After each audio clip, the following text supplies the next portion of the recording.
Who is driving the violence in Hong Kong? Police or protesters? Is Hong Kong on the verge of collapse?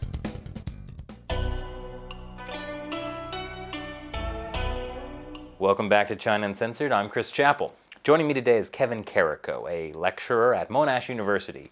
His research focuses on China-Hong Kong relations. Thanks for joining me today, Kevin. Hey, thanks for having me. So these protests have been going on for over 100 days. How have they sort of changed and evolved over that time?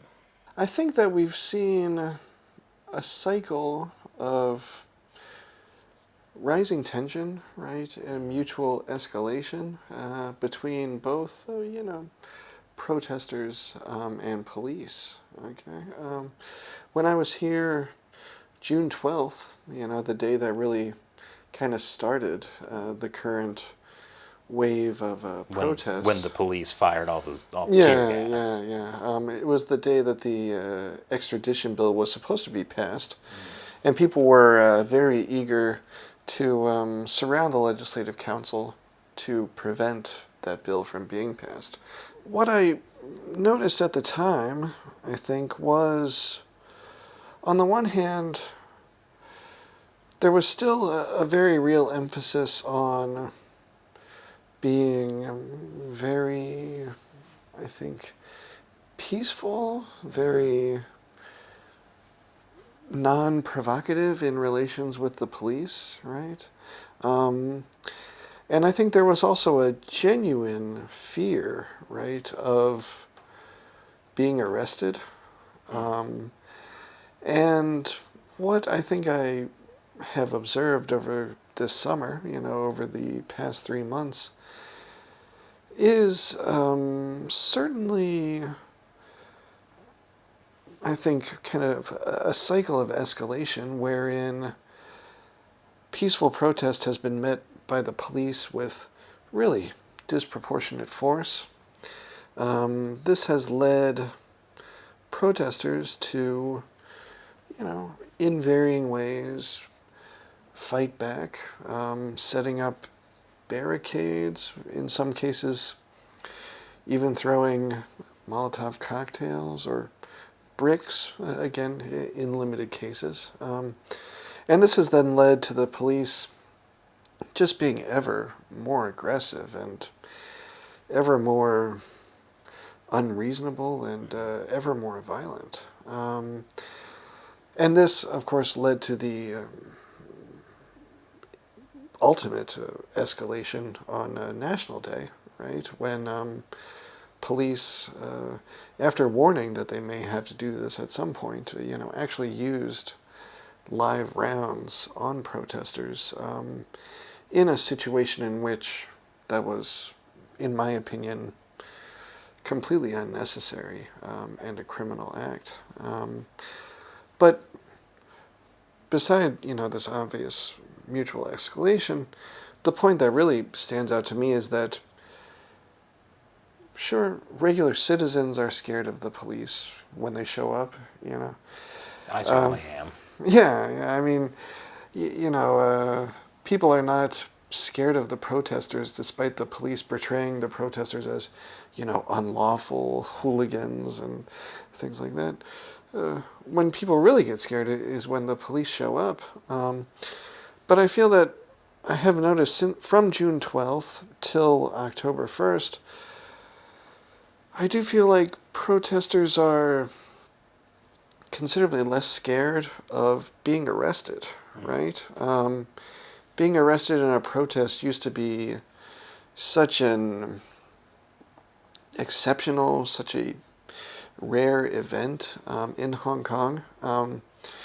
But over the past 3 months, we've literally seen thousands of people taken in. And on the morning of October 2nd, a total of 96 people appeared in court related to charges of rioting. Now, this kind of massive, expansive police violence and really indiscriminate use of politicized charges against protesters, it's having the opposite effect of what's intended, insofar as it's just making people first of all, less scared of repercussions, and second of all, more determined to fight back against this. Well, I know you mentioned that at the beginning these protests were focused on the extradition bill. That doesn't really seem to be the focus anymore. I think the focus right now is really on demanding some kind of police accountability, right? And this has been, sadly, completely lacking, right? Carrie Lam keeps back. Yeah. And I don't know, if Carrie Lam actually has the power, right, to oversee or to, I suppose, require, right, an independent investigation into police behavior. Well, I don't understand. Hong Kong is under one country, two systems. Shouldn't the Hong Kong government have the authority? Yes, is there perhaps some other power? Yeah. There is another power, right? And we're not talking about Jesus, are we? No, we're not. And I think, of course, there's the power to the north, Beijing. I think there's also, the power just a few blocks over from where we're filming at the Wanzai police station. I don't actually know if Carrie Lam has control over the Hong Kong police force anymore at this point. I don't know exactly what her intentions are, okay? But if she actually, for some reason, wanted to have a real independent investigation of police conduct, of course, there's the issue of Beijing. But at a deeper level, I think there's the issue of police here and whether, police are any longer accountable and under the control of the government. And I think we very much saw that on October 1st. Well, speaking of October 1st, National Day. Yes. We were both in Hong Kong on National Day. That's the day that celebrates the communist takeover of China. Yeah. Tell us about what you saw that day. There are always, I think, far too many police at these gatherings. And it's actually when the police arrive, of course, that one begins to see violence, unfortunately. So I participated in the illegal gathering, walking from Causeway Bay all the way over to Central and a little bit beyond. And the protest, despite supposedly being illegal, despite being unauthorized, was very orderly, very peaceful.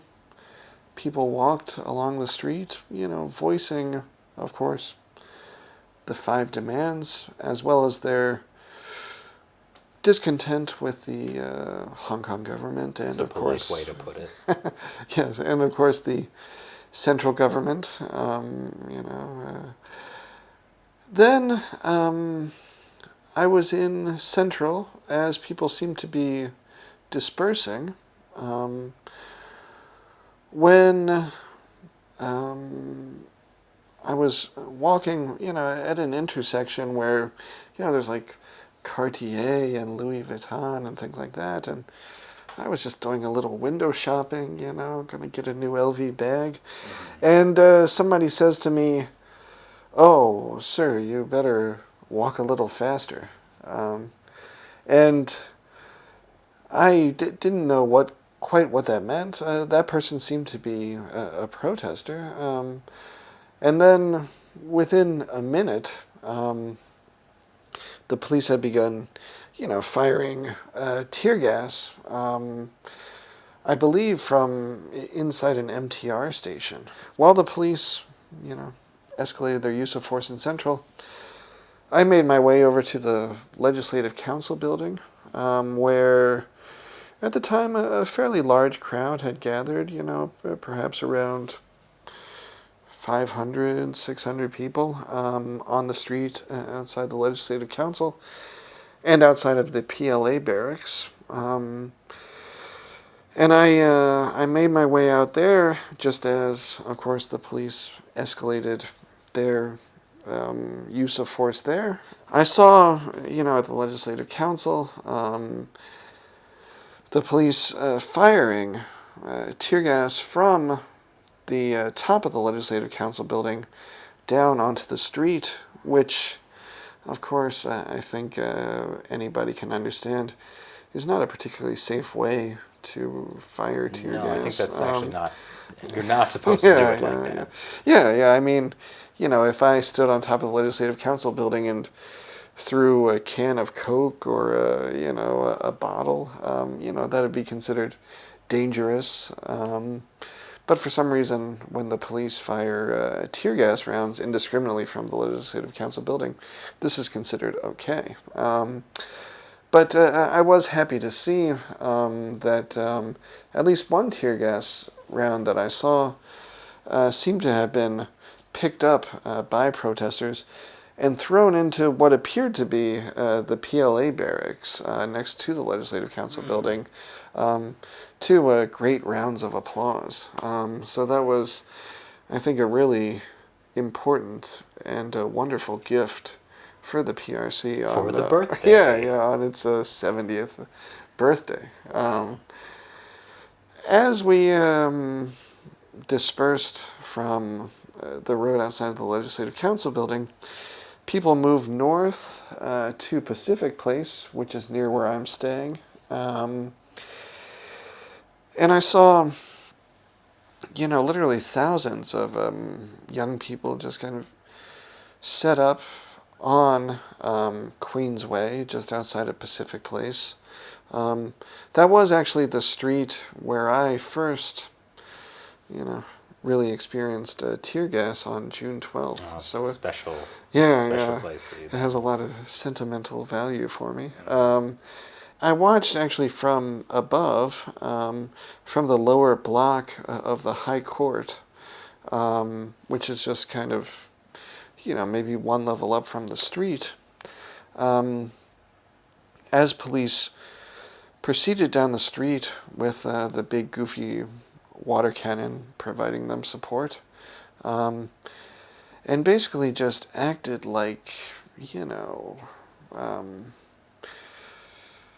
rabid dogs or, some kind of, angry, pissed off animals, and just sort of charging forward, yelling, pointing their tear gas guns indiscriminately at people. They pointed the tear gas gun, up at me as I was watching. You probably seemed like a threat. Yeah, indeed. That's me. Very threatening. As I watched from above. And, if that had happened 3 months ago, I would have thought, oh, well, they're just pointing it up. They're not going to fire it. But at this point in the unfolding of this entire protest movement and the police response to it, I was no longer confident that the police weren't just going to randomly just, shoot a tear gas canister at my head. So I, of course, backed away, kind of ducking down to watch as, the police charged forward, randomly grabbing and beating people, and generally, just acting in a way that I suppose was, kind of a great gift to Beijing on its 70th anniversary to see that really the Hong Kong police have, just like the PRC police, essentially become just a political tool for the oppression of the people living here. So did this change how you view the protests or the protesters? I've always been, to put it lightly, supportive of the protests. And I tend to disagree with a number of sort of know-it-alls and other analysts who have claimed that, the protest movement needs to be more moderate, needs to make some kind of compromise. Really, what I saw yesterday, or what I saw on October 1st, really was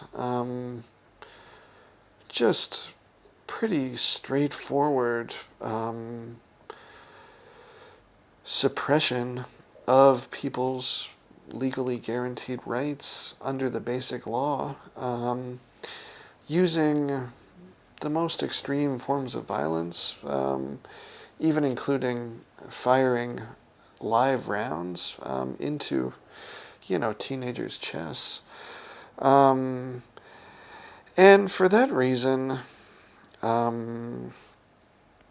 I, certainly feel that I not only, support the protests, but I also support, really any measure, I think, that protesters use at this point to push back against, a violent and repressive regime.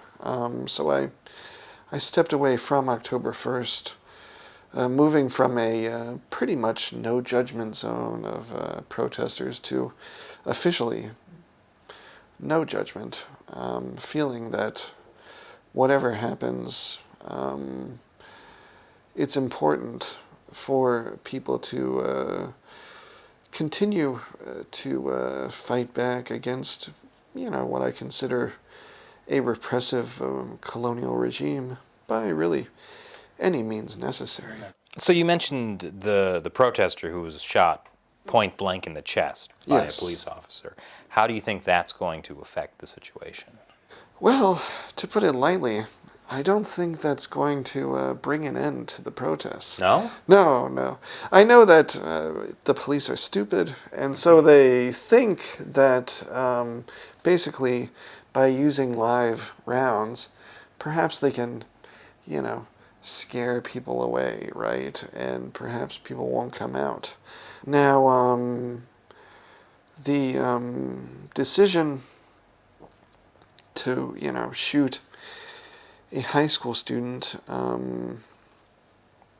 at point-blank range in the chest,